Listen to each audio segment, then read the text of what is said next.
Hey everyone, how's it going? I'm Nikki with Green Sprout Living. So today I'm going to talk about 4 skills that we have yet to learn on our homestead and some skills that we are going to have to wait until we get to our off-grid homestead before we can even implement them. Okay, so let's get into it. Okay, so the first skill that I want to master is fermenting.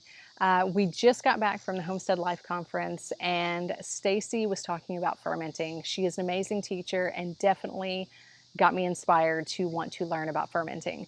I knew the health benefits of it, but I was a little bit leery of doing it myself. So I have tried fermenting in the past. I have tried doing sauerkraut, but it just never really seemed like I was doing it right, and I was a little nervous. So this year is my goal. That's my goal. I'm going to learn everything I can possibly learn about fermenting. So skill number 2 is raising animals. We currently do not have any animals besides our 2 dogs that we live with here in town.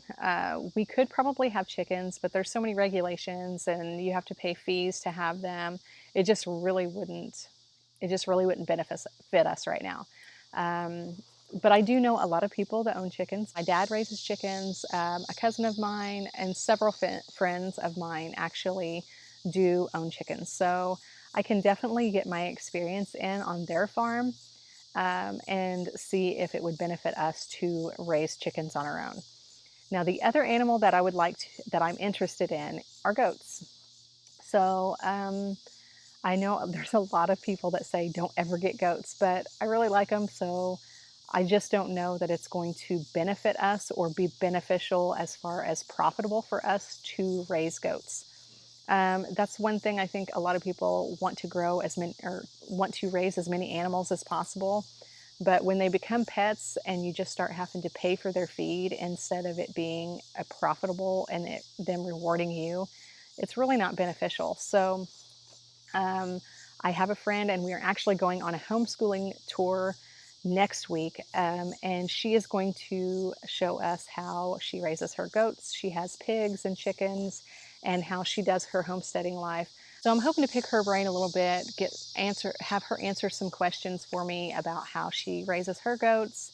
And she's even going to let me sample some of the goat's milk to see if I like it, and if my family likes it. So I'm going to be trying to get some things off of her and see if it's something that we should implement on our farm. Okay, so the third thing is your plumbing and your waste. So right now, our trash goes out by the road. We don't think anything else about it. The trash man comes, picks it up, takes it away. That is one thing that we know we are going to be responsible for whenever we live on an off-grid homestead. You are responsible for disposing your own waste and finding the proper places to do that.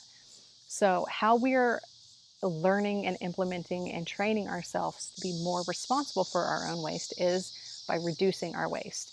So we reuse, we recycle as much as we possibly can. So that way, and with us canning, it does help reduce some of the waste for canned goods and things like that. So start living consciously now and it will help you in the future. The other thing is the plumbing. We do have indoor plumbing, of course, and we're going to have indoor plumbing whenever we move off grid. The only difference is that I want to implement, which is something that we can't do right now, is I'm considering doing a composting toilet. So I know that probably grosses some people out, but it is actually a very clean and better way of disposing of your waste. So not only that, but it's going to be extra compost, which on and off-grid homestead compost is like gold. That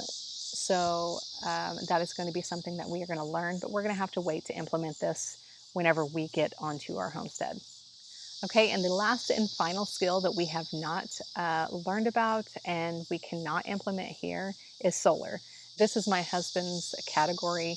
I am fully confident that he will be able to get solar up and running with no problem. But just because that you don't have solar now doesn't mean that you can't live like you do have solar. So we do try to live as if we are on minimum electricity. So things that you can do is turn the lights off. A lot of times people will flip the light on and it's daylight outside. You don't even need the light anyway. Open the windows, open the shades and let the light shine through. So minimizing your energy in that way, going around and appliances and things. Don't leave things plugged in to your outlets whenever you're not using them. It's amazing how much energy those plugins will draw, and nothing is even on. Like your TV can actually draw energy and it's not even being turned on. So things like that can help you learn to live minimal and use minimal electricity. And if you start living like that now, then whenever you go to live more off grid, it won't be such a shock, a culture shock to you. So start living as if you're off grid. Those are the 4 skills that we are still trying to master and still learning. Some we are going to be able to continue to learn and grow on now, but there are some that we're going to have to wait until we do, till we are in that situation. So I hope you like this video. I will link the video to the 5 skills that we have actually already mastered while we are waiting to go to our homestead. So if you like following us on our homesteading adventures, make sure you like and subscribe. Comment below some of the skills that you have already learned or that you're learning right now. And I'll see you on the next video.